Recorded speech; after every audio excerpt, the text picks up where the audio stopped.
Okay, so we went over compression. I showed you what it could do just by, applying it just to a kick drum with no EQ on it, worst case scenario.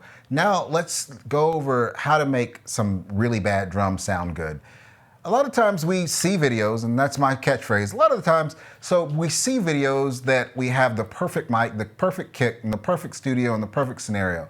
Most of the time in our church, we're not gonna have that. You're gonna walk into places where, things are not perfect, are not good, the drums need new heads, the kick drum mic is, poorly positioned, so you have to reposition that. They're probably not even using a real good mic, maybe a very bad quality mic. I've seen people use 58s. I've seen people use the worst of the worst, just whatever they can have. Some realistic mics I've seen with a 1/4 inch to XLR converter on them. I've seen some bad stuff, but it's your job to try to make that sound good. I'm gonna show you how to do that with a really, I don't know what the kit was, and I don't know what the mic was. I think it's my little boy's kit, maybe his old Gretsch kit, maybe with a CAD or cheaper, the cheapest CAD that you can find. We were just doing some stuff. I can't remember why we recorded this, but we recorded it, and I'm glad we did a few years ago. So let's get into it.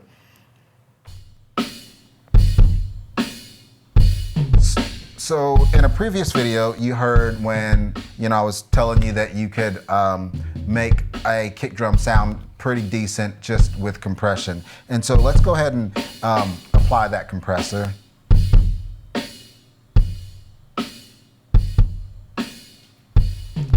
So it just, it tightened things up, right?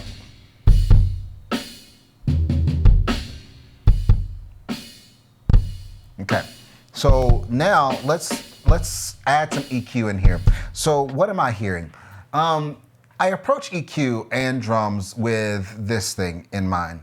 I want to know what kind of mic I'm using. I want to know what the drums actually sound like before they're mics, so I'll go up there and listen to them. But I also want to know that, or I want to already have an idea of what I want the drums to sound like. It's always good to have that idea of what you want this PA to sound like, what you want the mic to sound like. That way you're not just hunting and pecking, through things. So that's my LARC theory. Listen, analyze, compare, and then you react.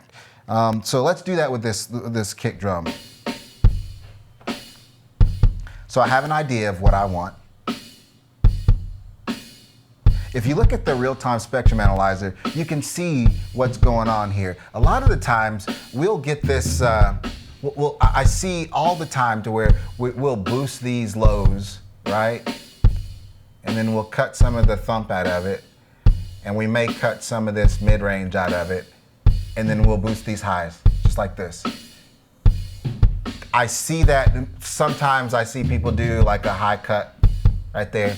But I see that, happen quite often to where we're boosting what's already there.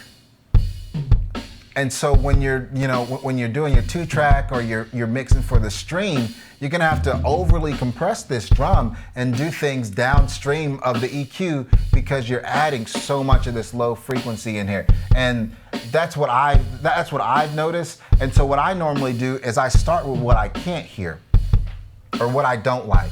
So what I don't like is this right here, this thump.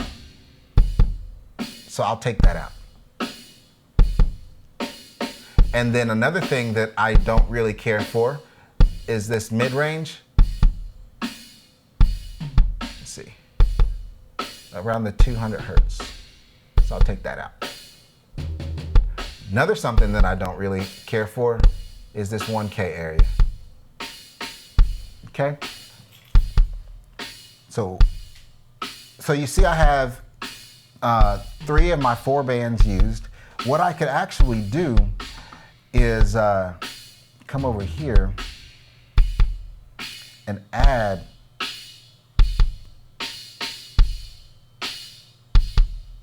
some of that back. Okay? Let me add some of that back as well.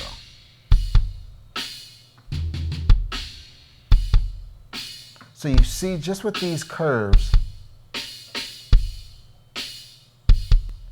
that kick drum is tightened a lot. So I don't even have to use a trigger or anything like that, because just that EQ curve right there helped me. Let me take it out.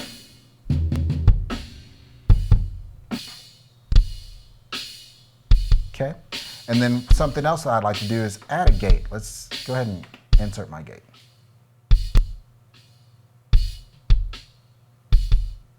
Okay, so what is the gate? Let me just, because I'm not going to do a video on gating. I might not, but because I think we understand for the most part that a gate is kind of like, we still have a threshold, right? So we have our audio level coming through, and at what point do we want it to unmute or be able to pass, right? So if I put a gate on my microphone,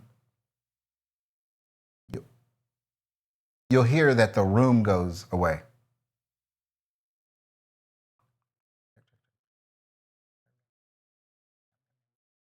So that's what the gate does, okay? So I have a threshold here that I can say at what threshold or at what decibel level do I want that gate to open up? And then when it's open, how long does it stay open? So my hold time. And then I have a release time. So how fast do I want it to release? Watch this. Closing really slow, okay? That's what the gate is. So I'm gonna take the gate off. And so let's make, and then we have a range as well. And basically the range is, even if it's closed, do I want a little drip of the signal to come through? So let's look at that. So if I adjust my range, check 1, 2.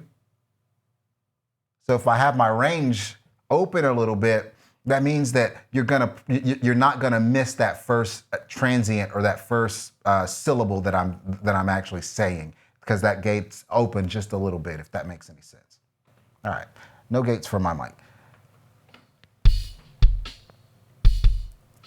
So you can already hear that with the correct amount of compression and EQ and gating, all those problems with that kick drum have really gone away.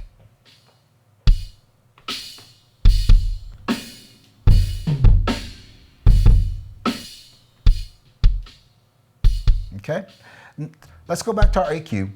So with the kick drum, you have a lot of low frequency information there, a lot of air moving past that microphone that is going to, if you don't have a low cut on your crossover or speakers or whatever, and even if you do, it'll actually cause it to maybe work a little harder. So you have some low frequency woof that you don't necessarily need. So let's put a low cut on it. Let's listen to it.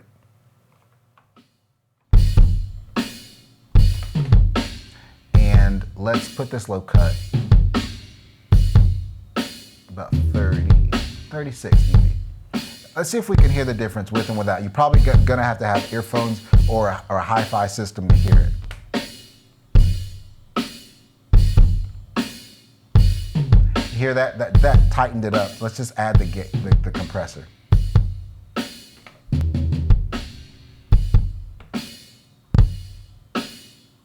Okay, let's get our gate in there. And finally our EQ. Completely transformed that kick drum. So that's what I like to do when it comes to kick drums and my EQ. Now, so you see that I have a peak, some valleys, and a peak here. Let's turn the EQ off. And you can see that the kick drum mic is doing a really good job of capturing that low frequency information. But the attack of that beater against the batter head is really not existent. It's not as near as loud as here. So the microphones are not perfect. You will have to do some EQ contouring, but it can be done. Now, say we did take this low frequency here and add some gain to it. I'm gonna have to do some things different to do that.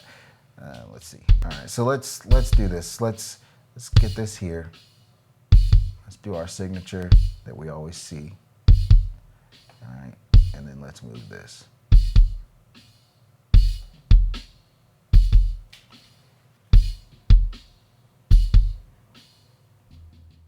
It's not a bad sound, right? You get a little bit more low frequency information, but you lose a little bit of the tightness. So what you'll have to do is add a little bit of your attack in there. But what that ends up doing is it'll make you have to put a compressor downrange to correct all the low frequency that you added.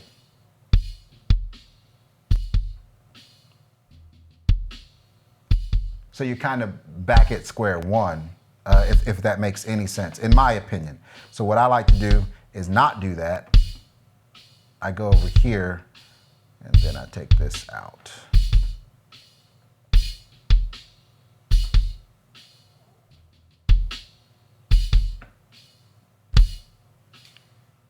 So we're at about the same as we were if you would have added that big curve. I see that all the time, and it's, it's not that that's wrong, it's just wrong for me. I used to carry a reel-to-reel around, believe it or not, and I would record my front of house mix directly to 2-track. I would take the 2-track out of the console and record, directly to that and go back and listen, and I would study and critique and ask myself, how can I make this actually sound good? I want to be able to make my 2-track sound like a record, that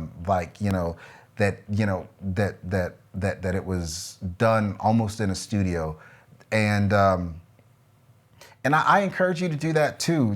Just record your 2-track to a thumbnail drive. Go back and say, okay, how can I critique myself? How can I make this sound closer to whatever song they're actually doing, the original? And that will help you. A lot of the things that I found, because I used to EQ like that too, but what I found out was when I take that 2-track and I would go and listen to it in the car, the low frequency was just crazy, right? It was just, it's too much, and then I started asking myself, well, why does it sound okay live, but it doesn't sound okay in the car? Well, a lot of the times live, what I had to do to compensate for this boost in the low frequency was not put the kick as much in the sub, or if you're on a stereo system that the crossover is managing the sub, you always had to go into your equalizer on your stereo band and do a cut, a shelf, just to make things sound correct live. Well, that's not always that's not always the answer. The answer is compressing, EQing right the first time, and making sure that your system is tuned so where everything sounds 100% natural. I want to be able to make sure that when I play this kick drum live, when I put on a record, and I'm playing it back through the system, I want them to sound similar. And although I don't have racks and racks of, limiters and, mastering and all that kind of stuff, it could sound pretty much similar. And that's the thing that I always like to do, is make sure that when I'm mixing, it actually sounds like it's processed in the studio with minimal amount of gear.